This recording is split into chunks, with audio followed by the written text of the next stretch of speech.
जय श्री राधे कृष्ण। अथ सप्तमो अध्यायः भगवान की लीलावतारों की कथा। ब्रह्मा जी कहते हैं, अनंत भगवान ने प्रलय के जल में डूबी हुई पृथ्वी का उद्धार करने के लिए समस्त यज्ञमय वराह शरीर ग्रहण किया था। आदि दैत्य हिरण्याक्ष जल के अंदर ही लड़ने के लिए उनके सामने आया। जैसे इंद्र ने अपने वज्र से पर्वतों के पंख काट डाले थे, वैसे ही वराह भगवान ने अपनी दाढ़ों से उसके टुकड़े टुकड़े कर दिए। फिर उन्हीं प्रभु ने रुचि नामक प्रजापति की पत्नी आकुति के गर्भ से सुयज्ञ के रूप में अवतार ग्रहण किया। उस अवतार में उन्होंने दक्षिणा नाम की पत्नी से सुयम नाम के देवताओं को उत्पन्न किया और तीनों लोगों के बड़े बड़े संकट हर लिए। इसी से स्वयंभू मनु ने उन्हें हरि के नाम से पुकारा। नारद कर्दम प्रजापति के घर देवहूति के गर्भ से 9 बहनों के साथ भगवान ने कपिल के रूप में अवतार ग्रहण किया।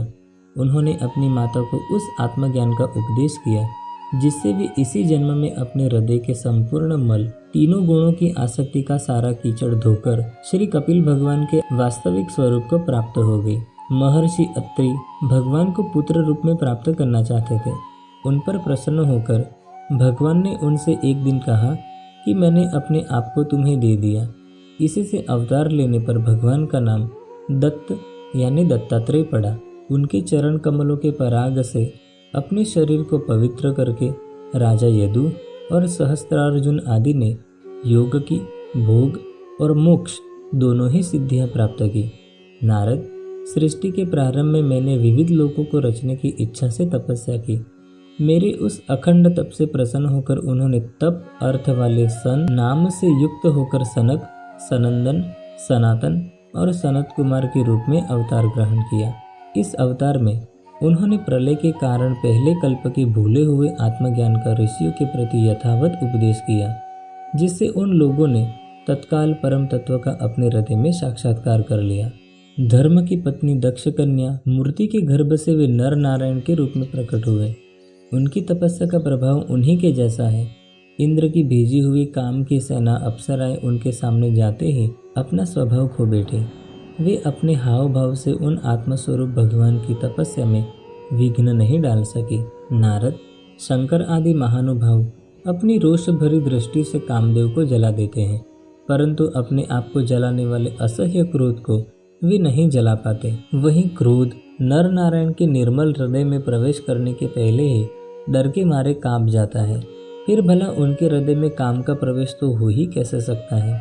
अपने पिता राजा उत्तानपाद के पास बैठे हुए 5 वर्ष के बालक ध्रुव को उनकी सौतेली माता सुरुचि ने अपने वचन बाणों से भेद दिया था। इतनी छोटी अवस्था होने पर भी वे उस ग्लानि से तपस्या करने के लिए वन में चले गए। उनकी प्रार्थना से प्रसन्न होकर श्री भगवान प्रकट हुए और उन्होंने ध्रुव को ध्रुव पद का वरदान दिया। आज भी ध्रुव के ऊपर नीचे प्रदक्षिणा करते हुए दिव्य महर्षिगण उनकी स्तुति करते रहते हैं। कुमार्गगामी वेन का ऐश्वर्य और पौरुष ब्राह्मणों के हुंकार रूपी वज्र से जलकर भस्म हो गया। वह नरक में गिरने लगा। ऋषियों की प्रार्थना पर श्री भगवान ने उसके शरीर मंथन से पृथु के रूप में अवतार धारण कर उसे नरकों से उबारा और इस प्रकार पुत्र शब्द को परितार्थ किया। उसी अवतार में पृथ्वी को गाय बनाकर उन्होंने उससे जगत के लिए समस्त औषधियों का दोहन किया। राजा नाभि की पत्नी सुदेवी के गर्भ से भगवान ने ऋषभ देव के रूप में जन्म लिया। इस अवतार में समस्त आसक्तियों से रहित रहकर अपनी इंद्रियों और मन को अत्यंत शांत करके एवं अपने स्वरूप में स्थित होकर समदर्शी के रूप में उन्होंने जड़ों की भांति योगचर्या का आचरण किया। इस स्थिति को महर्षि लोग परमहंस पद अथवा अवधूत चर्या कहते हैं। इसके बाद स्वयं उन्हीं यज्ञ पुरुष ने मेरे यज्ञ में स्वर्ण के समान कांति वाले हयग्रीव के रूप में अवतार ग्रहण किया। भगवान का वह विग्रह वेदमय, यज्ञमय और सर्वदेवमय है। उन्हीं की नासिका से श्वास के रूप में वेदवाणी प्रकट हुई। चाक्षुक मनवंतर के अंत में भावी मनु सत्यव्रत ने मत्स्य रूप में श्री भगवान को प्राप्त किया था। उस समय पृथ्वी रूप नौका के आश्रय होने के कारण वे ही समस्त जीवों के आश्रय बने। प्रलय के उस भयंकर जल में मेरे मुख से गिरे हुए वेदों को लेकर वे उसी में विहार करते रहे। जब मुख्य मुख्य देवता और दानव अमृत की प्राप्ति के लिए क्षीर सागर को मथ रहे थे, तब भगवान ने कच्छप के रूप में अपनी पीठ पर मंदराचल धारण किया। उस समय पर्वत के घूमने के कारण उसकी रगड़ से उनकी पीठ की खुजलाहट थोड़ी सी मिट गई, जिससे वे कुछ क्षणों तक सुख की नींद सो सके। देवताओं का महान भय मिटाने के लिए उन्होंने नृसिंह का रूप धारण किया। फड़कती हुई भौहों और तीखी धाड़ों से उनका मुख बड़ा भयावना लगता था। हिरण्यकशिपु उन्हें देखते ही हाथ में गदा लेकर उन पर टूट पड़ा।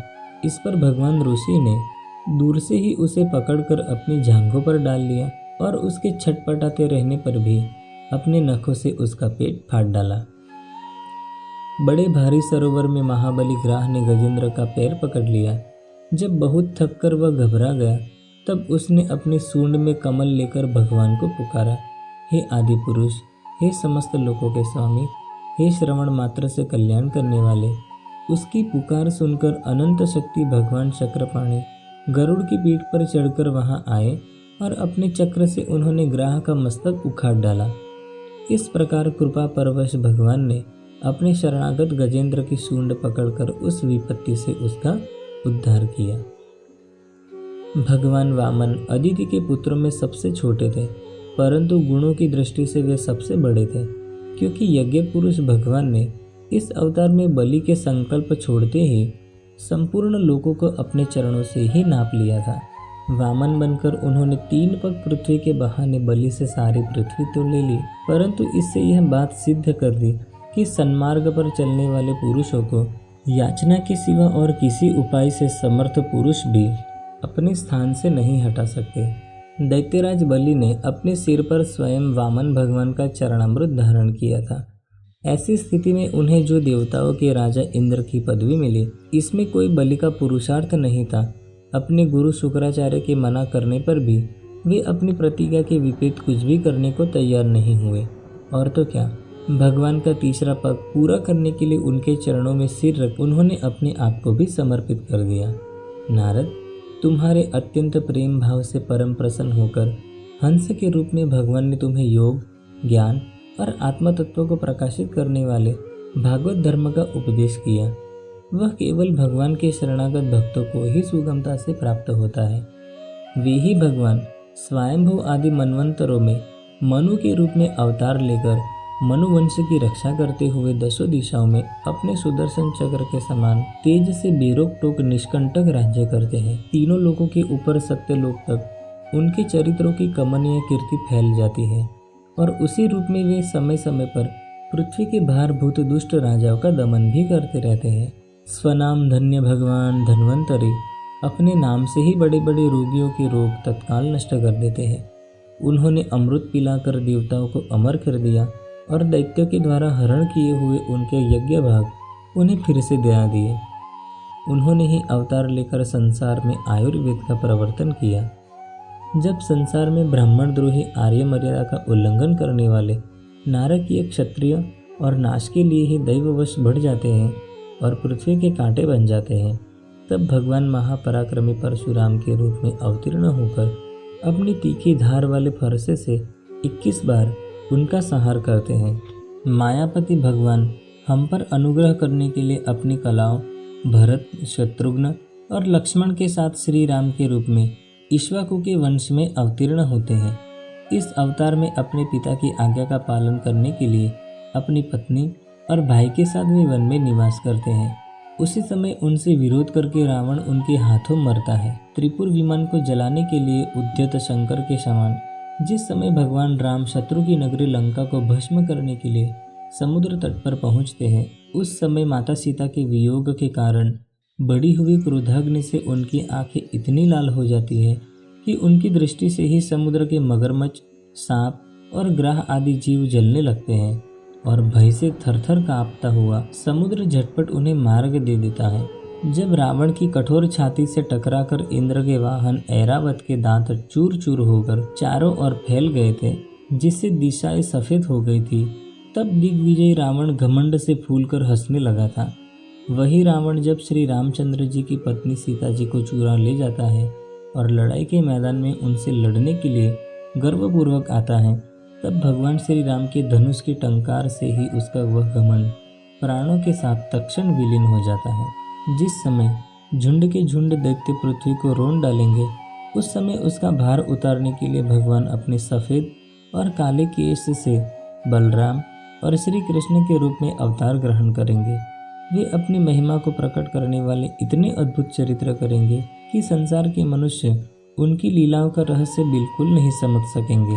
बचपन में ही पूतना के प्राण हर लेना, 3 महीने की अवस्था में पैर उछलकर बड़ा भारी छकड़ा उलट देना और घुटनों के बल चलते चलते आकाश को छूने वाले यमलार्जुन वृक्षों के बीच में जाकर उन्हें उखाड़ डालना, ये सब ऐसे कर्म हैं जिन्हें भगवान के सिवा और कोई नहीं कर सकता। जब कालिया नाग के विष से दूषित हुआ यमुना जल पीकर बछड़े और गोप बालक मर जाएंगे, तब वे अपनी सुधामय कृपा दृष्टि की वर्षा से ही उन्हें जीवित कर देंगे और यमुना जल को शुद्ध करने के लिए वे उसमें विहार करेंगे तथा विष की शक्ति से जीभ लपलपाते हुए कालिया नाग को वहां से निकाल देंगे। उसी दिन रात को जब सब लोग वहीं यमुना तट पर सो जाएंगे और दावाग्नि से आसपास का मुंज का वन चारों ओर से जलने लगेगा, तब बलराम जी के साथ वे प्राण संकट में पड़े हुए व्रजवासियों को उनकी आंखें बंद कराकर उस अग्नि से बचा लेंगे। उनकी यह लीला भी अलौकिक ही होगी, वास्तव में अचिंत्य है। उनकी माता उन्हें बांधने के लिए जो रस्सी लाएंगी वही उनके हृदय में पूरी नहीं पड़ेगी, 2 अंगुल छोटी ही रह जाएगी तथा जम्भाई लेते समय श्री कृष्ण के मुख में 14 भुवन देखकर पहले तो यशोदा भयभीत हो जाएगी, परंतु फिर वे संभल जाएगी। वे नंद बाबा को अजगर के भय से और वरुण के पास से छुड़ाएंगे। मय दानव का पुत्र व्योमासुर जब गोपबालों को पहाड़ की गुफाओं में बंद कर देगा, तब वे उन्हें भी वहां से बचा लाएंगे। गोकुल के लोगों को, जो दिन भर तो काम धंधों में व्याकुल रहते हैं और रात को अत्यंत थककर सो जाते हैं, साधनाहीन होने पर भी वे अपने परम धाम में ले जाएंगे। निष्पाप नारद, जब भगवान श्री कृष्ण की सलाह से गोपलोक इंद्र का यज्ञ बंद कर देंगे, तब इंद्र व्रज भूमि का नाश करने के लिए चारों ओर से मूसलधार वर्षा करने लगेंगे। उससे उनकी तथा उनके पशुओं की रक्षा करने के लिए भगवान कृपा परवश हो 7 वर्ष की अवस्था में ही 7 दिनों तक गोवर्धन पर्वत को एक ही हाथ से छत्रक पुष्प की तरह खेल खेल में ही धारण किए रहेंगे। वृंदावन में विहार करते हुए रास करने की इच्छा से वे रात के समय, जब चंद्रमा की उज्जवल चांदनी चारों ओर छिटक रही होगी, अपनी बांसुरी पर मधुर संगीत के लंबी तान छेड़ेंगे। उससे प्रेम विवश होकर आई हुई गोपियों को जब कुबेर का सेवक शंखचूड़ हरण कर लेगा, तब वे उसका सिर उतार लेंगे।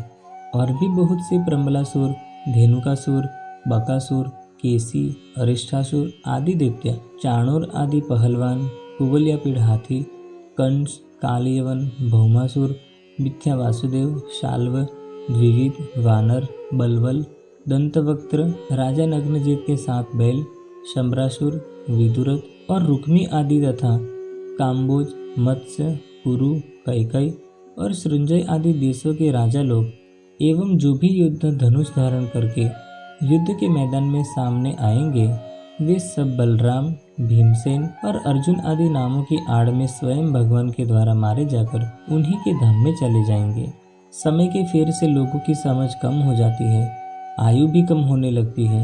उस समय जब भगवान देखते हैं कि अब ये लोग मेरे तत्व को बतलाने वाली वेदवाणी को समझने में असमर्थ हो जा रहे हैं, तब प्रत्येक कल्प में सत्यवती के गर्भ से व्यास के रूप में प्रकट होकर वे वेद रूपी वृक्ष का विभिन्न शाखाओं के रूप में विभाजन कर देते हैं। देवताओं के शत्रु दैत्य लोग भी वेद मार्ग का सहारा लेकर मैदानों के बनाए हुए अदृश्य वेग वाले नगरों में रहकर लोगों का सत्यानाश करने लगेंगे। तब भगवान लोगों की बुद्धि में मोह और अत्यंत लोभ उत्पन्न करने वाले का वेश धारण करके बुद्ध के रूप में बहुत से उपधर्मों का उपदेश करेंगे। कलयुग के अंत में जब सत्पुरुषों के घर भी भगवान की कथा होने में बाधा पड़ने लगेगी, ब्राह्मण, क्षत्रिय तथा वैश्य पाखंडी और शूद्र राजा हो जाएंगे। यहाँ तक कि कहीं भी स्वाहा, स्वधा और वषटकार की ध्वनि देवता पितरों के यज्ञ श्राद्ध की बात तक नहीं सुनाई पड़ेगी। तब कलयुग का शासन करने के लिए भगवान कल की अवतार ग्रहण करेंगे। जब संसार की रचना का समय होता है, तब तपस्या 9 प्रजापति, मरीचि आदि ऋषि और मेरे रूप में जब सृष्टि की रक्षा का समय होता है तब धर्म, विष्णु, मनु, देवता और राजाओं के रूप में, तथा जब सृष्टि के प्रलय का समय होता है तब अधर्म, रुद्र तथा क्रोधवश नाम के सर्प एवं दैत्य आदि के रूप में सर्वशक्तिमान भगवान की माया विभूतियां ही प्रकट होती हैं। अपनी प्रतिभा के बल से पृथ्वी के एक एक धूलि कण को गिन चुकने पर भी जगत में ऐसा कौन पुरुष है जो भगवान की शक्तियों की गणना कर सके।